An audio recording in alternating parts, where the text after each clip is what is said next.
امین صاحب والله زړه مو شین سو 3 کاله دی ولس ته چغې وهو چې خدای ته وګورئ قرآن ته وګورئ په خبره سر خلاص کړي وایي ته ملحد یې ته خو کافر یې خو دا اوس خو موږ ملحد موږ کافر دا اوس د دې وطن په دې حالت باندې وګوره ټول چپ ناست دي څوک غږ نه کوي وا امین صاحب دا ټول د وخت زمن دي والله که د ظلم په مقابل کې دوی غږ اوچت کړي ایمانونه د دوی ټول له سره تللي دي یقین وکړه ټول بې ایمانه سوي دي قسم درته خورم حسیب جانه د دغه ویډیوګانو لیدل وروسته که ما ځان کنټرولولی شو زه خدای له دې وروسته دویم دغه د بمبار مسله راغله داسې ګلالي ماشومان پکې شهیدان دي که یو انسان زړه ولري نو هغه باید له دغه حالاتو تجربه واخلي هغه باید د دغه حالاتو عبرت واخلي تر کومه به موږ دغه ژوند په چکچکو باندې تیرو تر کومه به زموږ دغه چکچکې راتلونکي نسلونو ته ځي زه هیڅ په خدای باور که نور د خبرو هغه د دغه انځورونو په لیدلو سره د دې ویډیو چې تا وښوده د پکتیا د برمل د خوست د دغه بمبار په اړه باندې حیران یو چې موږ څه ګناه کړې ده زموږ ګناه دا ده چې موږ د ملت ګټې پرېښي موږ د خپلو افغانانو اصلي ستونزې پرېښي موږ یوازې چکچکو ته پاتې یو یوازې د نظامونو چکچکیان یو امین صاحب یوه خبره درته وکړم ما د ولس ته له نن نه 3 کاله مخکې چې زه کله لومړي ځل دپاره لایف راغلم ما د ورته وویلې مالې ګوره نړۍ د تا تاریخ نه ګوري نړۍ د تا اوسنی حالت ګوري 15,000 کاله تاریخ تا په خپله سترګو لیدلی دی نه او چې کتابونو کې لیکل شوی دغه چې څومره ما لیدلی ده والله که موږ په یوه کې په خپله توره کړو دروغ به سره نه وایو امین صاحب دا ولس ته باید پاکې خبرې وکړو چې نه موږ غیرتي یو نه موږ نړۍ ماته کړې نه مو وروره د امریکا ماته کړې څه هم نه دي کړي طالب پر ما باندې وروره ګوله یوه ډله ده په یو هیواد کې جوړه شوې یوه پروژه ده رالیږدول شوی د افغانانو پر سر باندې وچ کلک ظلم او وحشت ده دغه نن ورځ وګورئ طالبانو خپل ادرسونه لیکلي باید د طالب د پاکستان په مقابل کې موږ باید خپل دریځ وښیو کله یې ښایي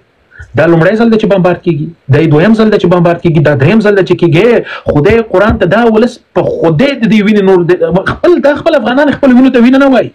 زه درته وایم موږ لیوني چې دلته راپاڅېږو خپل دا هوسا ژوند مو وروړه ټول ورځ دوی ته مو خپله ستونه وشکوله دوی خپله غږ نه اوچتوي دا اوس خو په کار دا ده زه خو درته نه وایم چې اوس ته راپاڅېږه د طالب په مقابل کې غږ اوچت کړه د خدای د قرآن ویو که پاڅېږه په پکتیا د سوریې دپاره پورته سوې چغې دې وهلي لاریونونه دې جوړ کړي وو چې وروره ګوله هلته په سوریه کې نظام سقوط کړو اسلامي نظام راغی وروره هلته دې دا چغې وهلې چې په فلسطین کې ظلم ده پر تا باندې چې ظلم ده ته دې غږ ولې نه اوچتې ولې د خپل وینې ته وینه نه وایي بالکل همداسې حسیب جانه کوم هیئت چې د اسرائیل او پاکستان نن راغلی دی د هغې دغه څو تحفې وې چې موږ ته یې راکړې یوه خبره بله چې په ننګرهار کې د هند کونسلګرۍ افغان کارکوونکی هغه هم نن ترور شوی دی او دویمه تحفه یې موږ ته دا وه چې په پکتیکا خوست کندهار او نور ولایتونو کې زما بېګناه هیوادوال شهیدان کړي دي او تر ټولو بدبخته خبره خو یې دا ده چې موږ یې مغندو زموږ نظام یې مغندي دا حاکمان یې مغندي او د دې ترڅنګ پاکستاني د دفاع وزارت هغې اعلامیه ورکړه چې موږ خپلو موخو ته ورسېدو آیا ستا موخې زما د کوچنیو ګلالیو هیوادوالو شهیدانول وه زه وروستۍ خبره همدغه کوم حسیب جانه سبا ته د تا د دغه لایف نه دغه اوس 9,500 کسان ناست دي زه په ټولو اروپایي هیوادونو کې په افغانانو باندې سبا به ویډیو هم کوو غږ به هم کوو دا د غیرت وخته زما او ستا په هیوادوالو باندې ظلم روان دی بېګناه شهیدان کېږو که نن غږ پورته نه کړو په ورځ د محشر به له موږ پوښتنه کېږي په ټولو اروپایي هیوادونو کې به د اسرائیلو د سفارت مخې ته لاریونونه کوو او د دوی دغه ظلمونه چې زموږ بېګناه ګلالي ماشومان شهیدانوي په یو نوم په بل نوم راباندې بمباري کوي مخکې خو په جمهوریت کې ګناه دا وه چې افغانستان اشغال و اوس خو له اشغال نه هم راوتي یو اوس خو موږ یو مستقل هیواد یو ښه وخت بیا به د خیره سره خبرې کوو خدای په امان ملګرو یو شی زه اخرنۍ خبره غواړم درته وکړم د دغې حالت نه د وتلو په خاطر که چیرې په قرآن په آیاتونو باندې باور لرئ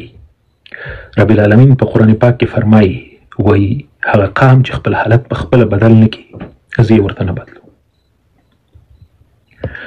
که د پنجاب ظلم ته مو ظلم وویل غږ مو اوچت که سړکونو ته ووتلی خیمې مو ووهلې نړۍ ته مو خپل وښوده چې موږ انسانان یو موږ نباتات نه یو موږ تیږې نه یو په ما باندې ظلمونه سوي دي په ما باندې وحشتونه کېږي ولې دا نړۍ پر دې باندې چوپ دی دغلته په امریکا او په اروپا کې به موږ هم خپل غږونه اوچت کړو چېرته چې څه مو د وسې پوره دي بېوسه یو دا دروغ دی چې موږ امریکا او نړۍ ماته کړي هېڅوک هم نه دي مات کړي موږ د ځمکې پر مخ پاتې خلک ځپل سوي خلک غربت وهلي خلک، فقر وهلي خلک، هر څه مو بایللي دي، هر څه مو بایللي دي، تاریخ مو بایللی، هېڅ هم نور نه دي راپاتې. دا ماشومان د یو چا اولادونه دي، دا ماشومان د یو چا بچي دي، د چا ورونه دي، د چا خویندې دي. که ته د سوریې د شام تحریر دپاره ته په سړکونو راوتلی سې، ته د خپل افغان بچو ورونو خویندو دپاره ولې نسې وتلی؟ که ته د فلسطین د خلکو دپاره وتلی سې، د افغانانو دپاره ولې نسې وتلی؟ ځکه خو درته زه وایم چې ما دپاره تر هر څه مخکې افغانان او افغانستان دي. سوریه او فلسطین که په بل مخ اوړي زما یې بې څه. واوروره دا نن دغه افغانستان کې بمبارد وسو، ما ته وښیي د یوه فلسطیني دي که نه، ما ته وښیي د یوه سوریایي پوسټ، ټوله میډیا پسې سرچ کوي، راویې ښیي د یوه عرب دې وښیي چې په افغانستان کې د دغه وحشت په مقابل کې چا غږ اوچت کړی. ځکه زه درته وایم چې ځان ته حیثیت وګټئ، ځان ته احترام وکړئ، ځانونو ته قدر ورکړئ. ووایئ چې زه افغان یم، زه دغه وینه مې چې په دې ځان کې ده، زه دا اوبه نه دي، دا چې زما نه تویېږي دا وینه ده. د نړۍ په کونج کې چې یو کس ووژل سي خلک غږ پورته کوي. نن په کوز وطن په جنوبي وزیرستان کې بمبارد شوی،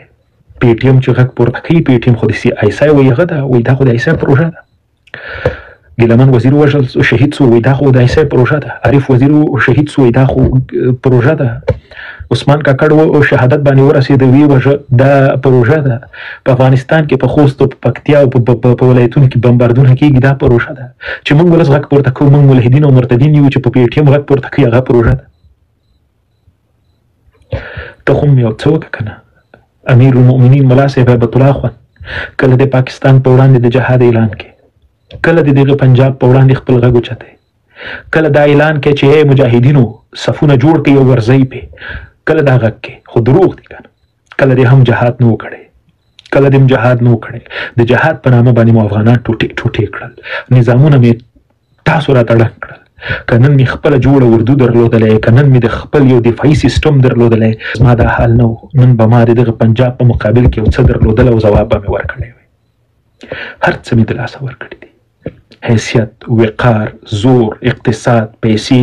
خاوره، هر څه مو د لاسه ورکړي دي. اوس زه تاسو ته دا وایم